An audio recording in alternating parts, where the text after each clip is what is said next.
اور 19 دن کب کرے اور 15 دن کب کرے. اس لیے حدیث کوئی مسئلہ آپ کو جاننا ہو تو کوئی فتویٰ دینے والے کسی مفتی کے ساتھ آپ جا کے پوچھئے. چائے کی ہوٹلوں پہ بیٹھے ہوئے ABCD جو ملا آپ نے اس سے مسئلہ پوچھ لیا صاحب.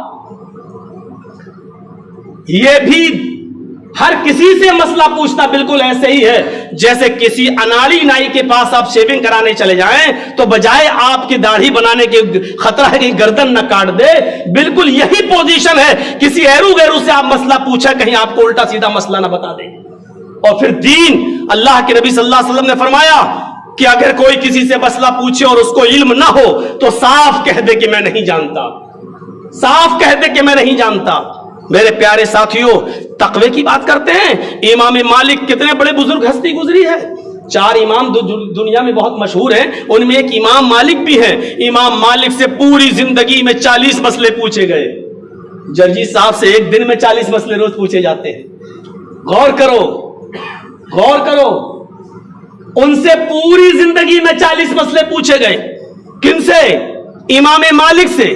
اور 40 مسئلے پوری زندگی میں پوچھے گئے تو 36 مسئلوں کے بارے میں امام مالک نے کہہ دیا واللہ لا ادری، مجھے نہیں معلوم. آپ غور کر رہے ہیں؟ اس کے باوجود ان کو کتنی بڑی ڈگری ملی، کتنا بڑا بزرگ مانا گیا. دنیا کے 4 بڑے بڑے اماموں میں ان کا بھی نام ہے. امام مالک 40 مسئلوں میں اگر مولانا جرجی سے ایک دن میں 10 مسئلے پوچھے جائیں اور ایک مسئلے میں اگر کہتے ہیں کہ تھوڑا دیکھ کے بتاؤں گا ابھی پتہ نہیں، تو لوگ کہیں گے کیا یار اتنا بڑا مولوی کہہ رہا دیکھ کے بتاؤں گا، اس کو کیا آتا ہے؟ کچھ آتا ہی نہیں ہے. یہاں اگر کوئی آدمی بیچارہ تقریر نہ کر پائے، خطبہ نہ دے پائے تو جاہل عوام کیا کہتی ہے؟ ارے صاحب کیا پڑھ کے آیا مدرسے میں 8 سال، وہ تو یار 10 منٹ بول بھی نہیں پاتا ہے. ہمارے یہاں علم کا معیار یہ رہ گیا ہے، اکھاڑا بنا دیا ہم نے. امام مالک سے 40 مسئلے پوچھے گئے اور 40 میں انہوں نے 36 کے بارے میں کہہ دیا مجھے نہیں معلوم. اور 4 مسئلوں کا جواب انہوں نے دیا، بتایا، لیکن انتقال کے وقت رو رہے تھے. لوگوں نے پوچھا کیوں رو رہے تھے؟ کہا وہ 4 مسئلوں کا جو جواب میں نے دیا اس پر رو رہا ہوں. 36 کا جواب تو میں نے بالکل صحیح دیا کہ مجھے نہیں معلوم. اللہ قیامت کے دن مجھ سے پکڑ نہیں کرے گا، میرا مواخذہ نہیں کرے گا، مجھ سے سوال جواب نہیں کرے گا. لیکن ان 4 کے بارے میں جو ہم نے بتایا ہے اللہ اس پر مواخذہ نہ کر لے کہ آئے امام مالک تو نے 4 مسئلوں کا جواب دیا ہے، تجھے صحیح سے اس کا علم بھی تھا یا نہیں؟ قرآن و حدیث صحیح سے پڑھا تھا یا نہیں؟ اللہ اور اس کے رسول کا صحیح مطالعہ کیا تھا یا نہیں؟ اسٹڈی کی تھی یا نہیں؟ مجھے ان 4 مسئلوں کا جو جواب میں نے دیا اس پر مجھے ڈر ہے کہیں اللہ میرا سوال جواب نہ کر لے، حساب کتاب نہ لے لے. کتنا محتاط رہنا چاہیے، کتنا محتاط رہنا چاہیے. یہاں تو لوگ ایک حدیث سناتے ہیں بس. آج ایسے ایسے لوگ آپ دین کی دعوت دیں گے آپ کو اور کہیں گے صاحب مولوی لوگ تبلیغ نہیں کر رہے تو ہم لوگ کر رہے ہیں، اور دلیل کیا دیں گے؟ بلغوا انی ولو آیا. اللہ کے نبی نے فرمایا ایک آیت کا بھی علم ہے تو اس کو دوسروں تک پہنچا دو. ایک آیت کا بھی علم ہے تو کہتے ہیں اس کا مطلب یہ جتنا علم ہے پہنچا دو. میں کہتا ہوں ایک آیت کا بھی علم ہے، چلیے آؤ میں تم سے ایک بحث کرتا ہوں. قرآن کی سب سے پہلی جو آیتیں نازل ہوئی ہیں وہ ہے اقرا بسم ربک الذی خلق خلق الانسان من علق اقرا وربک الاکرم الذی علم بالقلم علم الانسان ما لم یعلم. یہ 5 آیتیں سب سے پہلے نازل ہوئی ہیں، سب سے پہلے. لیکن یہ قرآن کے کس پارے میں ہیں؟ 30ویں پارے میں.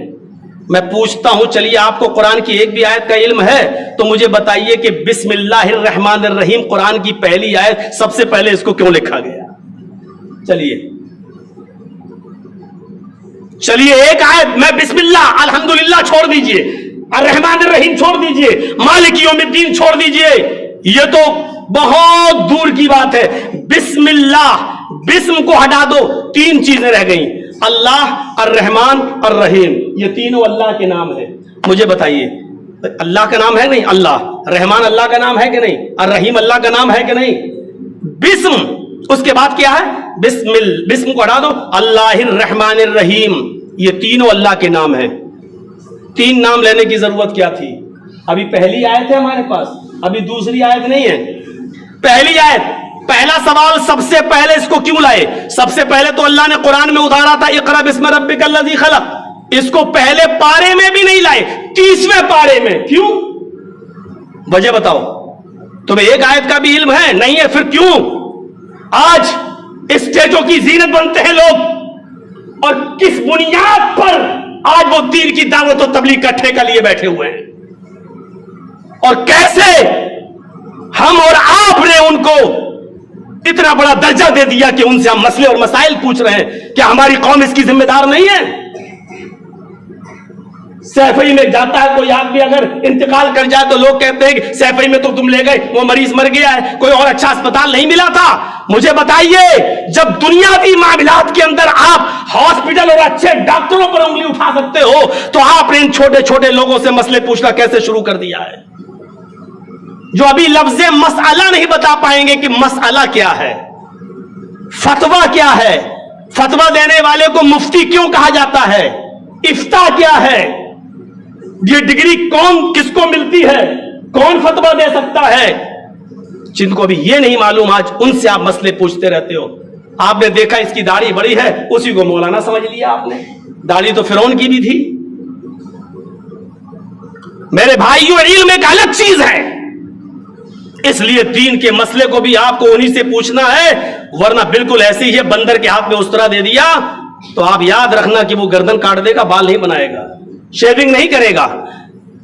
بسم اللہ الرحمن الرحیم، جب اللہ کا نام آ گیا تھا تو رحمان اور رحیم کہنے کی کیا ضرورت، اور رحمان جب آ گیا تھا تو رحیم کہنے کی کیا ضرورت. رحمان کے معنی بھی بہت رحم کرنے والا، اور رحیم کا معنی بھی بہت رحم کرنے والا. جب اللہ نے ایک بار رحمان کہہ دیا تو دوبارہ رحیم کیوں کہا؟ چلیے پہلے اتنے ہی مسئلوں کا جواب دے دیجیے، آگے پھر ہم پوچھیں گے آپ سے کہ وضو بناتے وقت صرف بسم اللہ، کھانا کھاتے وقت صرف بسم اللہ، وہاں رحمان رحیم آپ نہیں پڑھیں گے. سن لیجئے، اب پھر وہی سوال پیدا ہوتا، مولانا حرج کیا ہے؟ اللہ کے نبی نے کہا کہ جب بھی کوئی اچھا کام کرو تو اللہ کا نام لو، اور اللہ کا نام آ گیا، بسم اللہ، اللہ کا نام آ گیا. اللہ کے نبی نے یہ نہیں کہا الرحمن الرحیم بھی پڑھو. تو اب سوال یہ پیدا ہوتا کہ مولانا لے لوں تو حرج کیا ہے، لے لوں تو حرج کیا ہے؟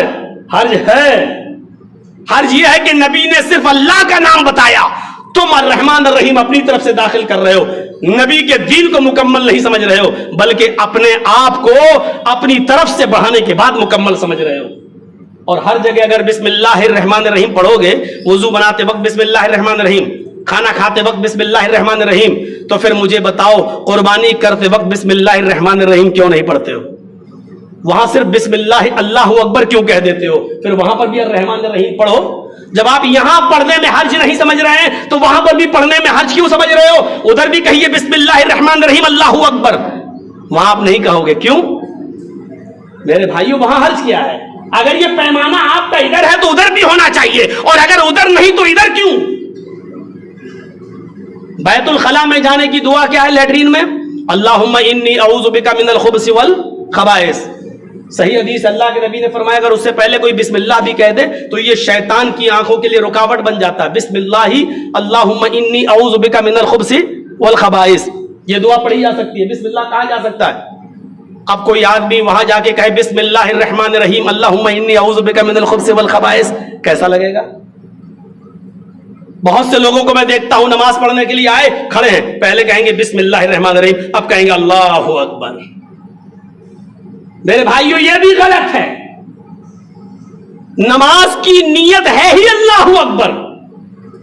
آپ مسجد میں آئیے، وضو بنا کے آپ مسجد میں داخل ہوئے، آپ کو بسم اللہ الرحمن الرحیم پڑھنے کی ضرورت نہیں، ڈائریکٹ آئیے. سنت پڑھ رہے ہیں، اللہ اکبر، دل میں نیت کیجئے، سنت اللہ اکبر. آپ کو بسم اللہ پڑھنا ہی نہیں ہے، کیونکہ بسم اللہ تو نماز کے بیچ میں آ رہی ہے. سبحانک اللہم و بحمدک و تبارک اسمک و تعالی جدک و لا الہ غیرک اعوذ باللہ من الشیطان الرجیم بسم اللہ الرحمن الرحیم. اب یہاں بسم اللہ بتائی ہے اللہ کے رسول نے، تم پہلے بسم اللہ کر رہے ہو، اس کا مطلب یہ ہے کہ تم نے نبی اکرم کی اس بسم اللہ کو چھوڑ کر اپنی طرف سے ایک نئی بسم اللہ ایجاد کی.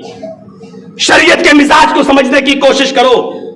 ایسے ہی مولوی جرجیز کو اتنا بڑا مقام نہیں مل جاتا ہے، یہ آپ لوگوں کی دعاؤں کا نتیجہ ہے. میرے بھائیوں، پرسوں جو رات جو جاگنے والی تھی وہ سونا پور بھانڈوب میں تھی، اور اسی دن مالونی والے آ گئے، ملاڈ والے کہنے لگے مولانا ایک ہی رات 2 جگہ بول دیجیے. بیچارے یہاں تقریر کر رہا، وہاں دوسری جگہ کے لوگ گاڑی لے کے کھڑے ہیں.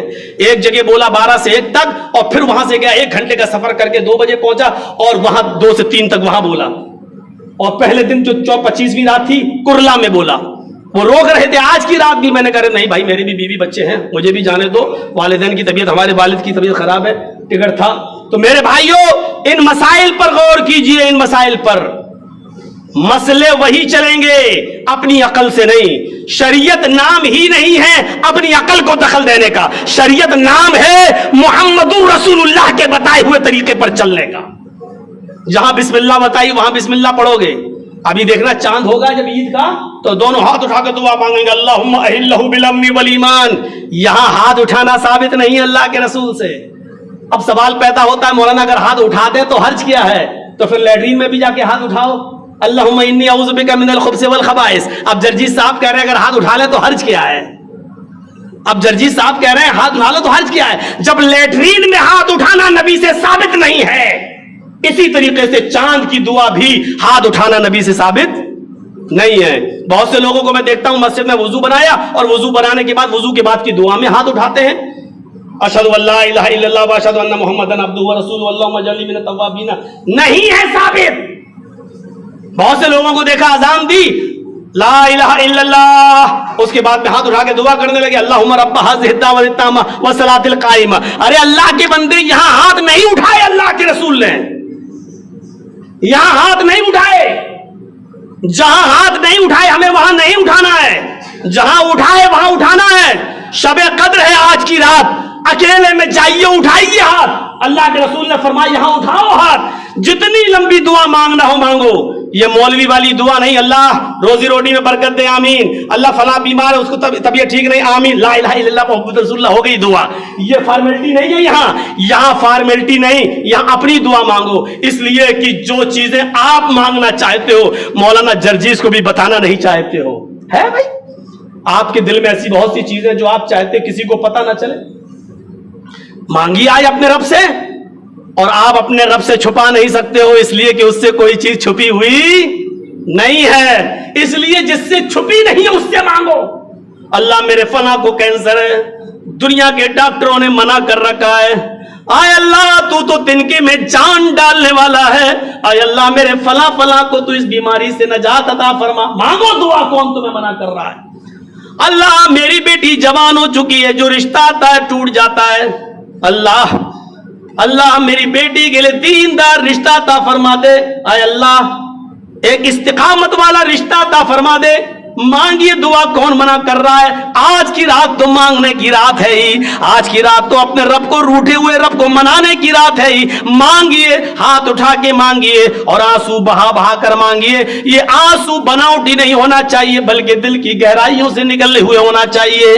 فرمایا اللہ کے خوف سے جس آنکھ میں ایک بھی آنسو آ گیا, اگرچہ اس آنسو کی مقدار مکھی کے سر کے برابری کیوں نہ ہو, وہ آنکھوں سے زمین پر ٹپکا ہی نہ ہو, آنکھوں میں آ گیا لیکن آیا ہو اللہ کے خوف سے, آیا ہو اللہ کے ڈر سے. اللہ کے نبی فرماتے ہیں وہ آنکھوں میں آیا اور مکھی کے سر کے برابر آ گیا لیکن زمین پر نہیں گرنے پایا. اس کے باوجود اگر وہ مکھی کے سر کے برابر آنسو اللہ کے خوف سے آیا اور آپ کی آنکھوں میں آ گیا تو اللہ رب العالمین ایسی آنکھ پر جہنم کی آگ کو حرام کر دیتا ہے. میرے پیارے ساتھیوں, مانگو, روئیے اور گڑ گڑائیے اپنے رب کے سامنے. ادعونی استجب لکم, او میرے بندو تم مجھ سے مانگو میں تمہیں دوں گا. اللہ خود کہہ رہا مانگو, اس کو کیا ضرورت ہے کہنے کی, وہ کہہ رہا مانگو.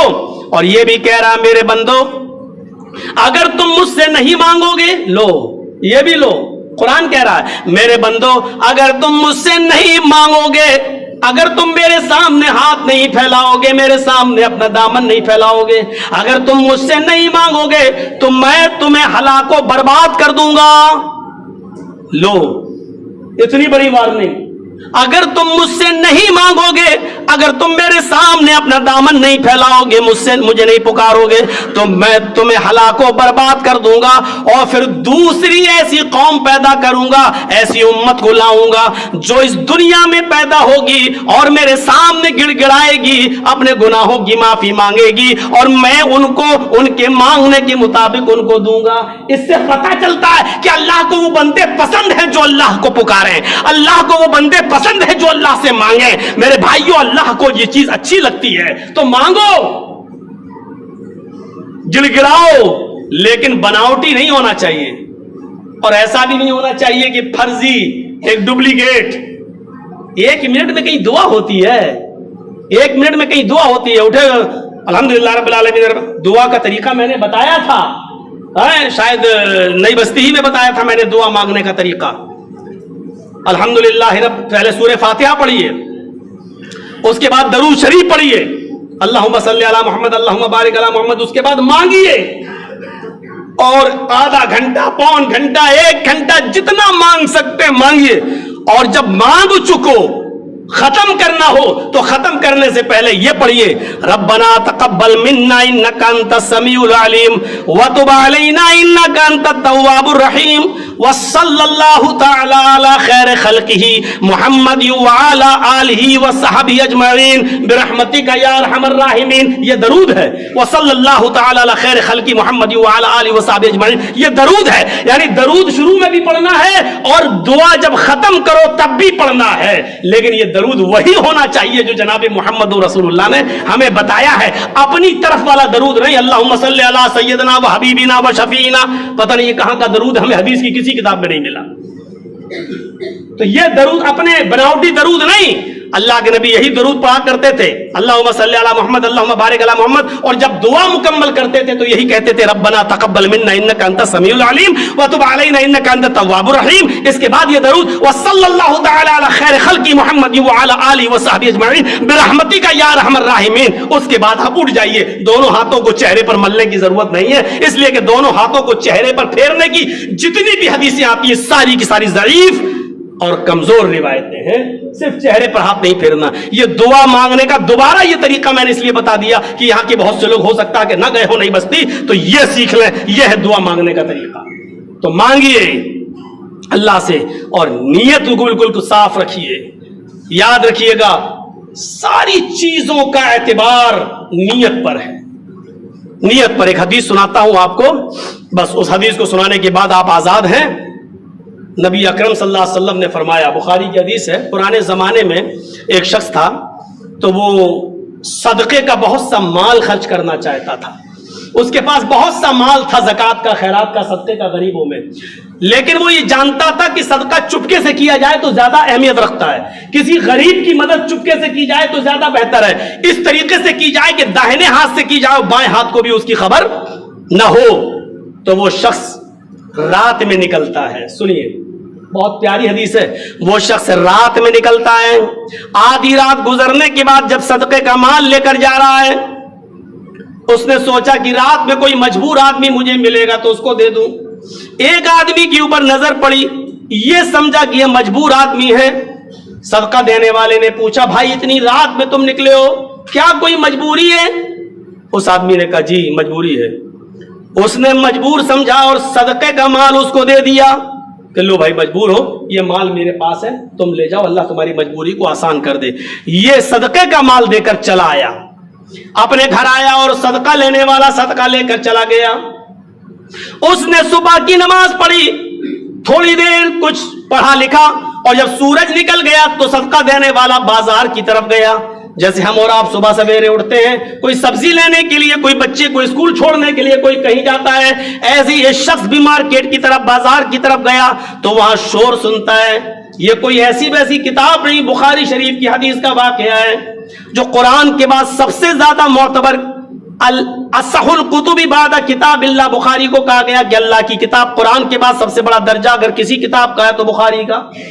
بخاری کے اندر یہ واقعہ منقول ہے، وہ جب بازار میں گیا تو شور سنتا ہے، کچھ لوگ کہہ رہے ہیں کہ تمہیں معلوم ہے، اسی سے کہہ رہے ہیں اس نے صدقہ دیا، تمہیں معلوم ہے رات میں اللہ کا ایک نیک بندہ صدقے کا مال لے کر نکلا اور وہ کسی غریب آدمی کی، کسی مجبور کی مدد کرنا چاہتا تھا لیکن دھوکہ کھا گیا بیچارہ، اسی سے کہہ رہے ہیں۔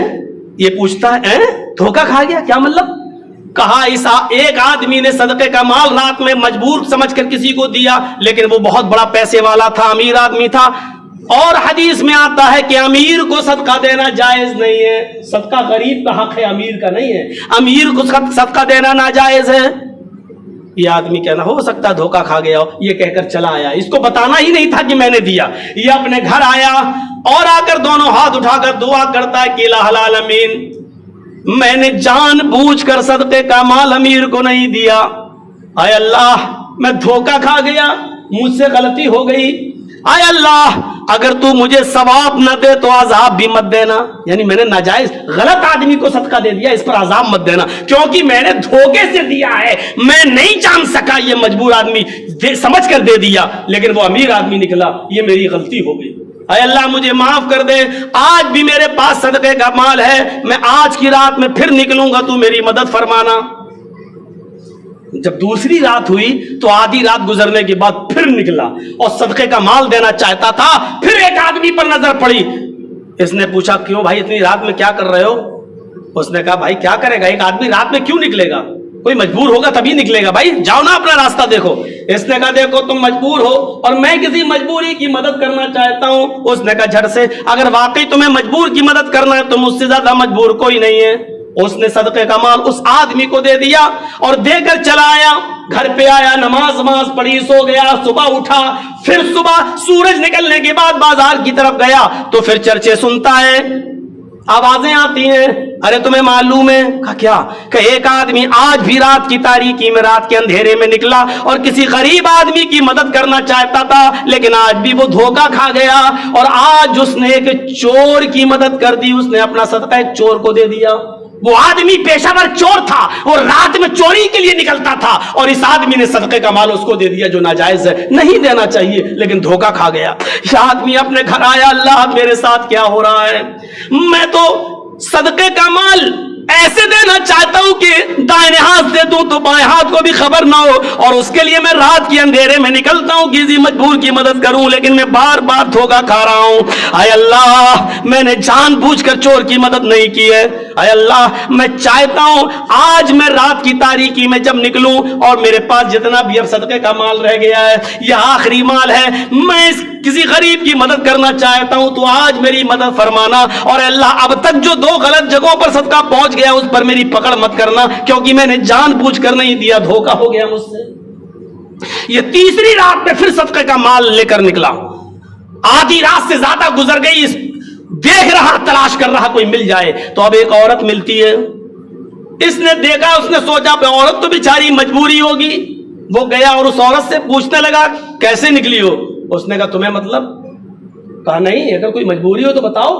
اس نے کہا ایک عورت رات کے اندھیرے میں مجبور نہیں ہوگی تو کون ہوگی؟ میرے بچے بھوکے ہیں اور میں مجھے کھلانے کے لیے ان کے پاس کچھ نہیں ہے، اس لیے میں باہر نکلی ہوں، اللہ کا کوئی بندہ مجھے بھیک دے دے تاکہ میں اپنے بچوں کا پیٹ پال سکوں. اس نے صدقے کا مال اس عورت کو دے دیا اور کہا جاؤ لے جاؤ تم صدقے کا مال. اس کو دے دیا. کہا تم کون ہو بھائی؟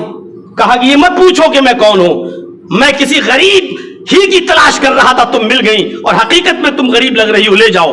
دے دیا اس کو. چلا آیا گھر پہ سویا، صبح نماز پڑھی، سورج نکلا، پھر مارکیٹ کی طرف گیا. بازار میں پھر چرچا سنتا ہے. اور کیا سنتا ہے؟ اللہ کا ایک نیک بندہ آج بھی کسی غریب کی مدد کرنے کے لیے نکلا، لیکن آج بھی وہ دھوکہ کھا گیا اور بجائے کسی غریب آدمی کی مدد کرنے کے آج اس نے ایک عورت کو صدقے کا مال دے دیا. لیکن وہ عورت مجبور نہیں تھی، وہ پیشہ ور تھی، وہ اپنا جسم بیچتی تھی، وہ کسٹمر رات کی تاریکی میں تلاش کرتی تھی، وہ زانی اور بدچلن عورت تھی، وہ اپنے جسم کو بیچ کر دھندا کرتی تھی. آج اس نے ایک زانی اور بدچلن عورت کو صدقہ دے دیا.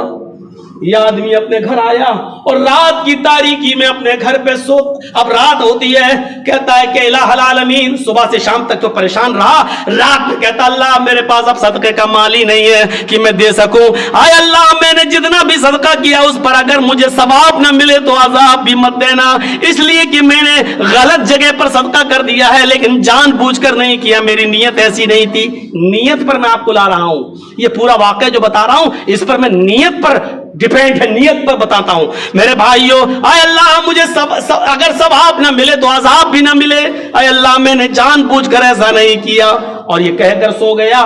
حدیث کے الفاظ ہیں جب آخری رات میں سو رہا تھا تو اللہ رب العالمین نے اس کو خواب میں دکھایا کہ کوئی اس سے کہہ رہا ہے اے اللہ کے نیک بندے تو مایوس کیوں ہوتا ہے, تو پریشان کیوں ہوتا ہے؟ اللہ تعالیٰ نے تیرے صدقے کو قبول کر لیا. ارے تو نے ناجائز جگہ پر دیا ہے لیکن تیری نیت تو نہیں تھی, تو کسی غریب کی مدد کرنا چاہتا تھا نا, تو تجھے تیری نیت کے مطابق ثواب مل گیا, اللہ نے تیرے صدقے کو قبول کر لیا. لیکن تیرے صدقے کی برکت سے اللہ نے ان تینوں کو بھی ہدایت دے دی. جس امیر کو تو نے صدقہ دیا اس امیر نے صدقے کا 1 درہم بھی نہیں کھایا بلکہ اس نے وہ مال سب غریبوں میں بانٹ دیا. اور جس چور کو تو نے صدقہ دیا اس چور نے چوری سے توبہ کر لی اور کہا آئندہ میں کبھی چوری نہیں کروں گا. اللہ نے اس چور کو بھی تیرے صدقے سے ہدایت دے دی. اور جس زانیہ اور پچان عورت کو تو نے صدقہ دیا اس عورت نے بھی توبہ اور استغفار کر لیا اور جس فروشی سے توبہ کر لی اور اس نے اپنا یہ گھورک دھندا یہ غلط کام اس نے بند کر دیا. میرے پیارے ساتھیوں, آج ہم دیکھتے ہیں بہت سے سماج کے اندر لوگ چوریاں کرتے ہیں, ڈکیتیاں ڈالتے ہیں. ہم دیکھتے ہیں کہ بہت سے لوگ غلط کام کرتے ہیں, ہمیں نہیں معلوم کہ ان کی مجبوریاں کیا ہیں. ایسے لوگوں کو میرے پیارے ساتھیوں آپ ان کی مجبوریوں کو تلاش کریں اور دیکھیں اور پتہ لگائیں کہ ان کے پیچھے کیا چیز ہے. ایسا تو نہیں کہ یہ مجبوری ان کی اس لیے ہو کہ ان کو نوکری نہ مل رہی ہو, یا ایسا ہو کہ سماج ان کو دھتکار رہا ہو, یا ایسا کہ کوئی آدمی ان کو اپنے کام پہ بلانا ہی نہیں چاہتا ہو کہ یہ آدمی چور ہے, اگر ہم اس کو رکھیں گے تو یہ آدمی ہمارے گھر میں بھی چوری کر لے گا, ہمارے مال کی بھی چوری کر لے گا. اس سے اس کا حوصلہ اور ٹوٹے گا اور پھر وہ اور دوسرے بڑے بڑے کام کرنا لگے گا. ایسے لوگوں پر بھی نظر رکھیے اور دیکھیے اس آدمی نے غلط جگہ دینے کا ارادہ نہیں تھا, اگرچہ غلط جگہ دے رہا تھا لیکن نیت نہیں تھی, اس لیے اللہ تعالیٰ نے اس کو معاف کر دیا اور اس کے صدقے کے مال کی برکت سے اللہ نے ان تینوں کو بھی ہدایت دے دی. تو اللہ نیت کو دیکھتا ہے. اس آدمی کو دیکھا جو پورا اونٹ جس کا غائب ہو گیا جنگل میں, سامان جس پر لدا ہوا تھا اور اونٹ تلاش کرتا رہا لیکن کہیں اونٹ نہیں ملا. تھک کر اسی جگہ اس نے تلاش کیا, ایک ایک چیز ڈھونڈی تو ایک دانہ بھی کم نہیں اس کا. جتنا سامان لادا تھا بہو سیم ٹو سیم لدا ہوا, کوئی چیز کی کمی نہیں ہے اس کے پاس. تو اس نے دیکھا تو مارے خوشی کے اس کے پیروں کے نیچے سے زمین سرک گئی اور اتنا خوش ہوا کہ مارے خوشی کے کہنے لگا اللہم انت عبدی وانا ربک. مان گیا اے اللہ تیری قدرت کو, واقعی تو میرا بندہ ہے اور میں تیرا خدا. کیا جملے بول گیا وہ, ہمیں اس کے ڈینجر ہونے کا اعتراف ہے. سوچئے اس نے کیا کہا, اونٹ کو دیکھا اپنی جگہ پر خوش ہو کر تو اتنا خوش ہوا کہ خوشی میں اس کو ہوش ہی رہی کہ کیا نکل رہی اس کی زبان سے, اللہم انت عبدی وانا ربک, اے اللہ واقعی تو میرا بندہ ہے اور میں تیرا رب. اللہ کو اپنا بندہ بول رہا ہے اور اپنے آپ کو اللہ کا رب. آپ کو پتہ نہیں یہ جملے کتنے خطرناک ہیں. ایسے جملے فرعون نے بھی نہیں بولے تھے.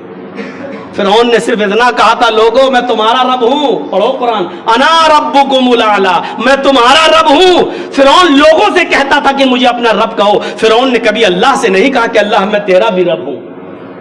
فرعون نے پورا قرآن پر جاؤ, فرعون نے کبھی اللہ سے نہیں کہا کہ اللہ میں تیرا بھی رب ہوں, کبھی نہیں کہا. لوگوں سے کہتا تھا کہ میں تمہارا رب ہوں, مجھے اپنا رب مانو, لیکن اللہ سے نہیں کہتا تھا کہ اللہ میں تیرا بھی رب ہوں یا میں تمہارے رب کا بھی رب ہوں, یہ نہیں کہتا تھا. اس کے باوجود کیا ہوا, اس کو دریائے نیل میں غرق کر دیا گیا. دونوں پانی کے کنارے مل گئے اور فرعون ڈوبنے لگا, اور جب ڈوبنے لگا تو کہنے لگا آمنت برب موسیٰ و ہارون, میں موسیٰ اور ہارون کے رب پر ایمان لایا. آواز آئی اب اس وقت تیرے ایمان کی کوئی قدر و قیمت نہیں ہے. اللہ ایمان کا لالچی نہیں ہے کہ اب ڈوبنے لگا تو ایمان لایا. آمنت برب ہارون, آمنت برب موسیٰ و ہارون, میں موسیٰ اور ہارون کے رب پر ایمان لایا. ڈوبتے وقت بھی کتنا چالاک تھا فرعون. قرآن کی بھی تو کہا میں نے, جو قرآن کی ایک ایک آیت میں غرق لگاتا ہو ڈوبا ہو اس سے مسئلے پوچھا کرو. اب پوچھو کہ فرعون نے یہ کیوں نہیں کہا میں لوگوں کے رب پر ایمان لایا, فرعون نے یہ کیوں کہا آمنت برب موسیٰ و ہارون, میں موسیٰ اور ہارون کے رب پر ایمان لایا, یہ کیوں کہا فرعون نے ڈوبتے وقت؟ کیونکہ لوگوں کا رب تو وہ خود بنا ہوا تھا, اس لیے اس کو معلوم تھا کہ لوگوں کا رب یعنی میں اب اپنے آپ کو نہیں بچا پاؤں گا. لیکن ہارون و موسیٰ علیہ السلام اور ہارون علیہ السلام ایسے پیغمبر گزرے ہیں جنہوں نے کبھی فرعون کی فرعونیت کو تسلیم نہیں کیا. اس لیے کہنے لگا کہ آمنت بہارون و موسیٰ، میں موسیٰ اور ہارون کے رب پر ایمان لایا، یعنی میں اللہ تیرے اوپر ایمان لا رہا ہوں، اب تو مجھے بخش دے، اب تو مجھے چھوڑ دے. لیکن اس وقت اس کے ایمان کی کوئی قدر و قیمت نہیں. اس کا مطلب یہ ہے کہ کسی آدمی کی روح نکل رہی ہو اور اس وقت وہ ایمان لاتا ہے تو ایسے انسان کی ایمان کی کوئی قدر و قیمت نہیں چلتا. یہ تو ہر مرنے والا مرنے سے پہلے کہے گا. کیا کہے گا؟ لولا اخرتنی الی اجل قریب فاصدق واکن من الصالحین. اللہ تھوڑی سی مہلت دے دے مجھے، اللہ میری سانسیں اٹک رہی، تھوڑی سی مہلت دے دے، میرے فلاں بینک میں اتنا روپیہ جمع ہے، ابھی میں 5 لاکھ نکال کر کسی مسجد کو دیتا ہوں، کسی مدرسے کو دیتا ہوں، اے اللہ میں صدقہ و خیرات کرنے کے لیے تیار ہوں، مجھے تھوڑی سی مہلت دے دے. لولا اخرتنی الی اجل قریب، تھوڑی سی مہلت دے دے، اتنی مہلت دے دے کہ میں صدقہ کر دوں. فاصدق واکن من الصالحین، میرے پاس بہت بینک بیلنس ہے، میں اس میں سے 10 لاکھ روپے کے نکال کے میں کسی مسجد کو دے دیتا ہوں، میں کسی مدرسے کو دے دیتا ہوں، میں کسی غریب کو دے دیتا ہوں. فاصدق، قرآن پڑھیے، فاصدق، اتنی مہلت دے دے کہ میں صدقہ کر لوں، اتنی مہلت دے دے کہ میں خیرات کر دوں، اس کے بعد تو میری جان لے لینا، میری روح نکال لینا. لیکن آواز آئی کیا؟ وَلَن يُؤَخِّرَ اللَّهُ نَفْسًا، 10 لاکھ نہیں 10 کروڑ، 10 کروڑ نہیں 10 ارب بھی تو اس وقت اب صدقہ کرے گا تو تیرا صدقہ قبول نہیں ہوگا. کیوں؟ کیونکہ اللہ جب کسی کا وقت آ جاتا ہے تو اس کو مہلت نہیں دیتا ہے. اللہ تمہارا لالچی ہے؟ تمہارے 10 لاکھ کے چکر میں تمہیں تھوڑی مہلت دے دے گا؟ دولت اسی کی دی ہوئی اور اسی سے کہہ رہے ہو کہ مجھے مہلت دے دے کہ میں صدقہ و خیرات کر دوں. اب کوئی صدقہ و خیرات مسجد کا بنانے کا وعدہ کرتا ہے؟ مسجد میرا گھر ہے، میں جب چاہوں گا تب بنوا دوں گا. تو بنائے گا میری مسجد؟ تیری اوقات ہے کہ تو میری مسجد کو بنا کے میرے گھر کو بنا کر تیار کرے گا؟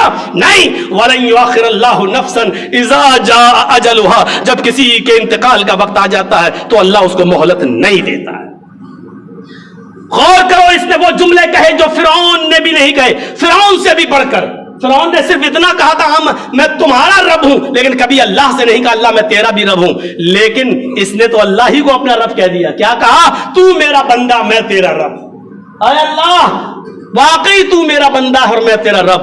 لیکن اللہ نے فرعون کو ڈبو دیا، غرق کر دیا. اور جب اس نے کہا اللہ واقعی تو میرا بندہ ہے اور میں تیرا رب، تو اللہ مسکرا دیا، اللہ ہنس دیا، اللہ نے معاف کر دیا. دونوں میں فرق سمجھتے ہو کیا ہے؟ دونوں میں فرق کیا ہے؟ فرعون نے جان بوجھ کر کہا تھا، فرعون نے جان بوجھ کر کہا تھا، اور اس شخص نے جان بوجھ کر نہیں کہا تھا. اس کی نیت نہیں تھی یہ کہنے کی، بلکہ یہ کہنا یہی چاہ رہا تھا کہ واقعی تو میرا رب ہے اور میں تیرا بندہ. لیکن دھوکے سے اس کے منہ سے نکل گیا خوشی میں کہ واقعی تو میرا بندہ میں تیرا رب. اللہ نے اس دھوکے کی وجہ سے زبان سے نکلے ہوئے اس جملے کو معاف کر دیا اور اس آدمی سے کوئی انتقام نہیں لیا. یہ ہے نیت کا فائدہ. یہ صدقۃ الفطر کا وقت ہے میرے بھائیو. آج 28واں روزہ ہے. آخری چیز اور بتا دوں، صدقۃ الفطر، ہم نے جو پورے مہینے جو روزے رکھے ہیں نا، ان روزوں میں کہیں نہ کہیں کوئی نہ کوئی کمی تو پھر بھی بہت بچنے کے باوجود بھی کمی رہ جاتی ہے. اس کمی کو دور کرنے کے لیے اللہ کے نبی صلی اللہ علیہ وسلم نے صدقۃ الفطر کو فرض قرار دیا ہے. سن لیجئے، فرض ہے یہ. اور فرض سمجھتے ہیں جیسے نماز فرض ہے، جیسے روزہ فرض ہے، جیسے صاحب استطاعت پر حج فرض ہے، جیسے صاحب حیثیت پر زکوٰۃ فرض ہے، اسی طریقے سے صدقۃ الفطر بھی فرض ہے. اللہ کے نبی نے فرمایا تمہارے روزے زمین و آسمان کے بیچ میں معلق رہتے ہیں، زمین اور آسمان کے بیچ میں لٹکے رہتے ہیں، اس وقت تک قبول نہیں ہوتے، اللہ کے یہاں نہیں جاتے جب تک کہ تم صدقۃ الفطر ادا نہ کر دو. صدقۃ الفطر یہ غریبوں کا حق ہے اور اس میں کوئی حیثیت اور استطاعت نہیں ہے. سن لیجئے، آپ کے گھر میں اگر عید کی نماز، مثلا آپ شاہی جامع مسجد میں نماز پڑھتے ہیں اور شاہی جامع مسجد میں نماز عید کا وقت 7 بجے ہے، اگر آپ کے گھر میں 6:59 پر بھی اگر بچہ پیدا ہوگا تو آپ کو اس بچے کا بھی صدقہ فطر دینا ہوگا. اس بچے کا بھی. احتیاط کا تقاضا تو یہ ہے آپ یہ کہو گی کہ مولانا صاحب ایک نیا فتنہ کھڑا کر رہے ہیں؟ نہیں، احتیاط کا تقاضا تو یہ ہے کہ جو بچہ آپ کی بیوی کے پیٹ میں ہے اور وہ 4 مہینے کا ہو چکا ہے حمل اور 4 مہینے سے اوپر کا ہے، تو اس بچے کے پیٹ میں، اس ماں کے پیٹ میں اس بچے کے اندر روح داخل ہو چکی ہے، روح داخل ہو چکی ہے۔ احتیاط کا تقاضا تو یہ ہے کہ اس بچے کا بھی صدقہ فطر دیا جائے، لیکن یہ فرض نہیں ہے اس بچے کا، کیونکہ ابھی اس نے دنیا میں آنکھ نہیں کھولی ہے، دنیا میں آنکھ نہیں کھولی ہے، لیکن احتیاط کا تقاضا ہے کیونکہ اس کے اندر روح آ گئی ہے۔ اگر آپ دینا چاہیں تو دے دیں، بہتر ہے، لیکن نہیں دیتے ہیں تو گناہگار نہیں ہوں گے، کیونکہ حدیث میں یہ لفظ ہے اگر نماز عید سے پہلے وہ پیدا ہوا تو اس کا مطلب یہ ہوا کہ پیدا ہونے سے اس کا تعلق ہے، دنیا میں اس کے وجود سے تعلق ہے۔ اگر اس کا وجود ہے، دنیا میں ہے، اور 7 بجے مان لو اگر آپ عیدگاہ میں نماز پڑھتے ہیں اور وہاں 8 بجے نماز ہے تو آپ کے ہاں 7:59 پر بچہ پیدا ہوگا تو آپ کو اس کی بھی دینا پڑے گی۔